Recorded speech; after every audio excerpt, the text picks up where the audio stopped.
All right, welcome back to Salt City Counseling, everybody. I'm done seeing clients for today, so I thought I would crank out some content. I appreciate all the new subscribers. Welcome to my channel. Thank you for subscribing. Thank you for your viewership. If you like my content, if you're new here, hit this like, subscribe, share. You know what to do. Easy peasy, lemon squeezy. Easy, free, and helps me. Hey, that rhymes. Easy, free, and it helps me.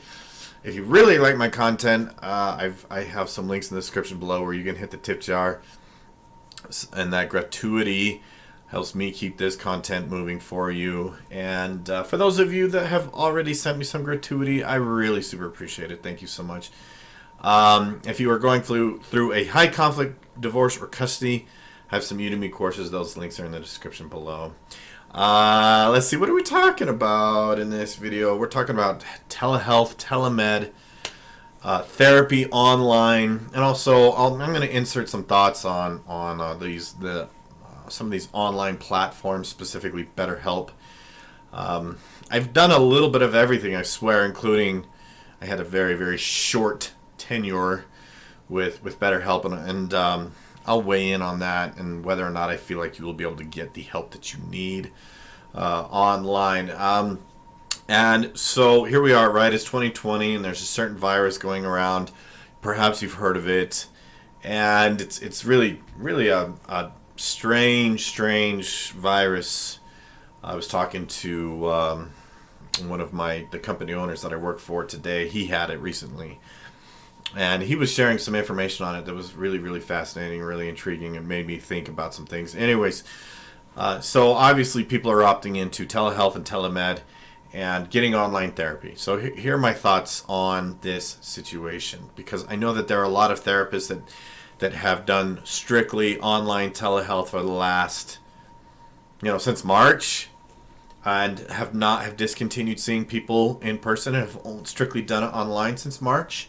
I recently saw a post on Reddit where a therapist, was talking about how their caseload is unsustainable, especially if they work with teenagers. I agree with this, but I'll get into it. When they do online, just people just don't get the same benefit. They pay the same amount of money and get less benefit from it. And if you ask me, it needs to be done in person. Therapy needs to be done in person. I don't understand this reasoning that it's okay to cram yourself into a Walmart or where I come from, like a liquor store. That's fine. In-person therapy, though, shame on you, right? Especially if it's one-on-one therapy, like you and another person. That's somehow not okay when cramming yourself into a liquor store is okay. Come on now. I disagree. Telehealth, telemed is less effective for therapy. Some of our medication prescribers at work have done telehealth, telemed. I feel like that's far more doable than therapy, and here's why. Number one is that with therapy in person, there's a lot of nuances, body language, facial expressions, etc., that are much easily caught. Number two, people are just far more likely to open up in person. Lots of people will admit, they'll confess, I don't like doing it online. It's hard to open up. It's hard to feel vulnerable. It's hard to have that connection, which point number three leads me to point number three, and that is that it's exorbitantly challenging for you to have that emotional kind of connection with your therapist. To me, this is important. To me, therapy is extremely personal. It's not like getting medication or seeing a doctor online. It's not like buying a bottle of liquor. It's one of the most personal. If you go to therapy, it's one of the most personal things that you'll do. And in person, there is a shared empathy, there's shared energy, there's shared emotion, and it's very, very difficult to do that online, especially compared to in person. And my response to all of this craziness is that our mental health issues have skyrocketed, have gone through the roof. I personally don't know a single person who's been hospitalized for the virus. However, I do know plenty, more than plenty, that have been hospitalized for a suicide attempt. I've talked to families that have lost a teenager to suicide. I've talked to people that have lost other close ones, best friends or whatever, to suicide. Suicide kills way, way, way more people or way more teenagers than the virus does. Way more. And the fact of the matter is, teenagers do very, very poorly with telehealth, with telemed, very poorly. They really don't get anything out of it. And especially if you're trying to establish or build that initial relationship or rapport, it's almost impossible. Truth be told, teenagers are a challenge in therapy. They often don't do very well in therapy. The 12 to 14 year olds especially struggle to engage a lot of the times in therapy.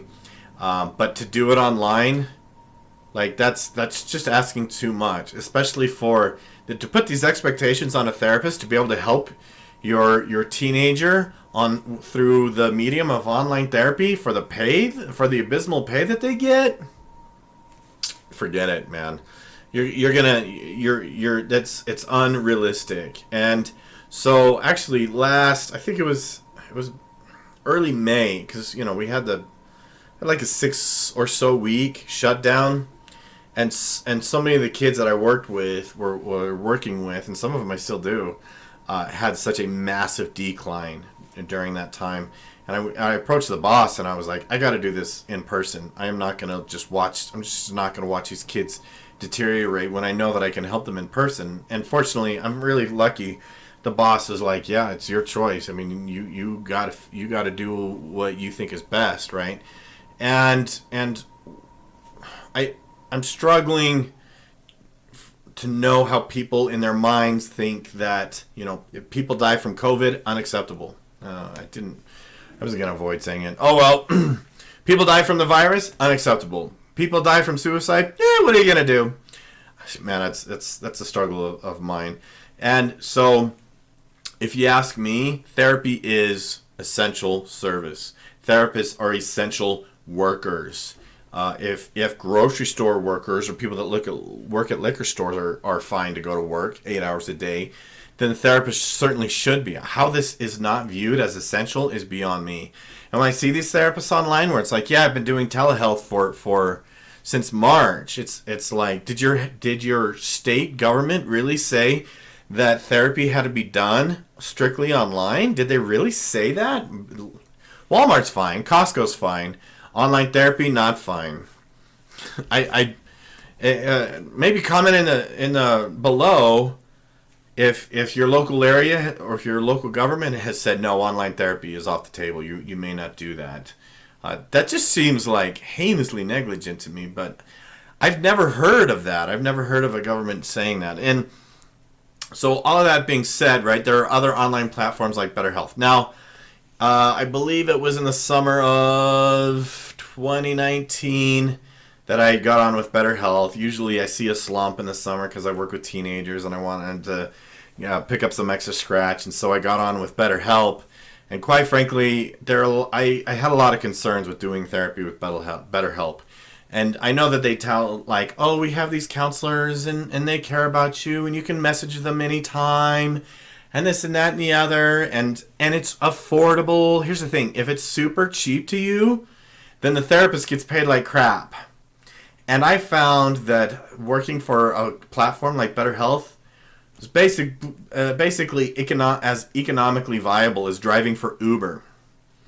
It paid that poorly. Why would really good, qualified, dedicated therapists that have been dedicated to their craft and advanced their career and their skills want to work for a company that pays them that poorly?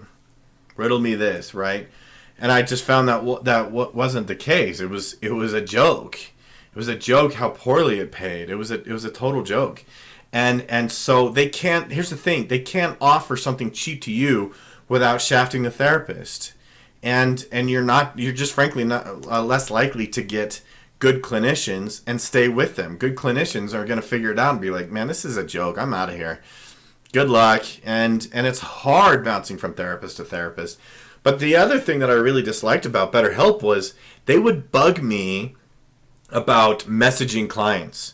And they charge you for the contact that you have with a therapist.